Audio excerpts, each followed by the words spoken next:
तो अभी तक तो हर तरफ यही बात हो रही थी कि सोना और चांदी के दाम आसमान छू रहे हैं, है ना। पर अब कहानी में एक बहुत बड़ा ट्विस्ट आ गया है, और वो भी रातों रात। मतलब इतनी जबरदस्त तेजी के बाद सोने की कीमत में एक ही दिन में इतनी बड़ी गिरावट आई है जितनी पिछले सोचिए 10 साल से भी ज्यादा समय में नहीं देखी गई। ये पिछले 12 सालों का रिकॉर्ड है। और सबसे हैरान करने वाली बात पता है क्या है? गिरावट की स्पीड। ऐसा लग रहा है जैसे कोई रॉकेट सीधा ऊपर जा रहा था और अचानक एक दीवार से जा टकराया हो। बिल्कुल वैसा ही कुछ हुआ। तो अब सबके दिमाग में एक ही सवाल है कि आखिर ये हुआ क्या। और इसका जवाब कोई एक चीज नहीं है, बल्कि कई सारी चीजें एक साथ हो गई, एक परफेक्ट स्टॉर्म की तरह। तो चलिए देखते हैं कि आखिर इस गिरावट के पीछे की वजह क्या है। इस पूरी गुत्थी को सुलझाने के लिए हमारे पास 4 बड़े क्लूज हैं। एक एक करके इन सब पर नजर डालते हैं। तो ये हैं वो 4 मेन कारण जिन्होंने सारा खेल पलट दिया। सबसे पहला, प्रॉफिट बुकिंग, मतलब जिन्होंने पैसा लगाया था उन्होंने अब अपना मुनाफा निकालना शुरू कर दिया। दूसरा, डॉलर की ताकत, डॉलर मजबूत हुआ तो सोना कमजोर पड़ गया। तीसरा, दुनिया में थोड़ा सुकून, टेंशन कम हुई तो सोने की सेफ हेवन वाली डिमांड भी कम हो गई। और चौथा, टेक्नोलॉजी का खेल, यानी ऑटोमेटेड ट्रेडिंग, जहां कंप्यूटर्स ने इस गिरावट को और भी ज्यादा गहरा कर दिया। तो सबसे पहले बात करते हैं प्रॉफिट बुकिंग की। इसको ना ऐसे समझते हैं, मानिए कोई पोकर खेल रहा है और खूब जीत रहा है। फिर वो सोचता है बस आज के लिए बहुत है, और अपनी जीते हुए पैसे लेकर केबल से उठ जाता है। मार्केट में भी बिल्कुल यही हुआ।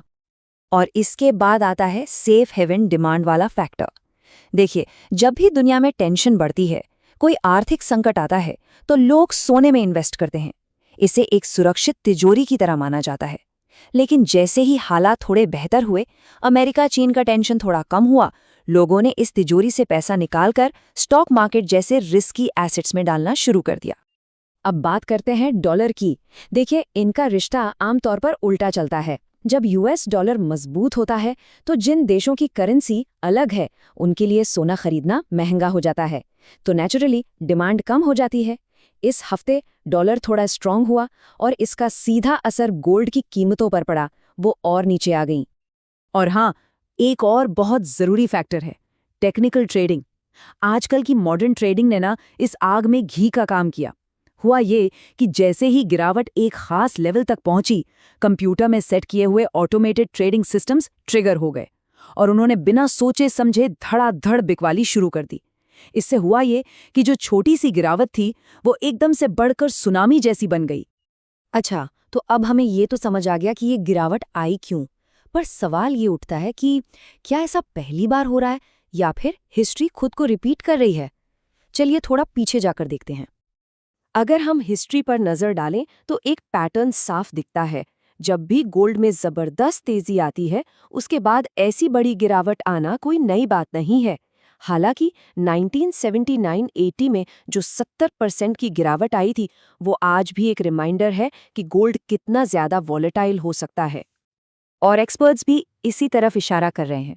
उनका कहना है कि अभी जो हो रहा है वो देखने में भले ही बहुत ड्रामेटिक लग रहा हो, लेकिन ये एक जाना पहचाना पैटर्न ही है, जैसा हमने पहले भी देखा है।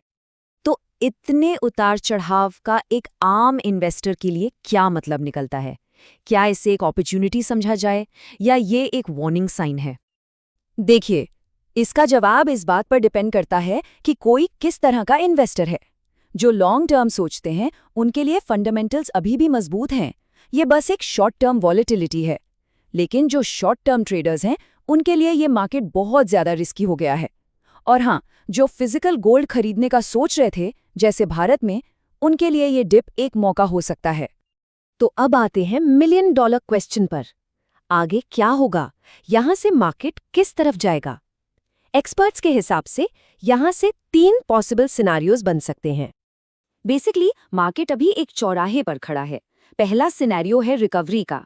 अगर डॉलर स्टेबल होता है और सेंट्रल बैंक्स खरीदारी जारी रखते हैं तो प्राइसेस वापस ऊपर जा सकते हैं। दूसरा है कंसोलिडेशन, मतलब मार्केट एक रेंज में ही ऊपर नीचे होता रहेगा। और तीसरा है डीपर करेक्शन।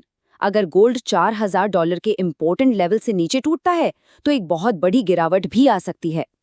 और यही आखिरी और सबसे बड़ा सवाल है जो इस वक्त हर इन्वेस्टर के दिमाग में चल रहा है क्या ये सिर्फ एक टेम्पररी डिप है या फिर इस बड़ी रैली के अंत की शुरुआत? ये एक झटका है जिसे मार्केट संभल जाएगा, या ये आगे आने वाली एक बड़ी फिसलन का सिर्फ पहला इशारा है? खैर, इसका जवाब तो आने वाला वक्त ही देगा।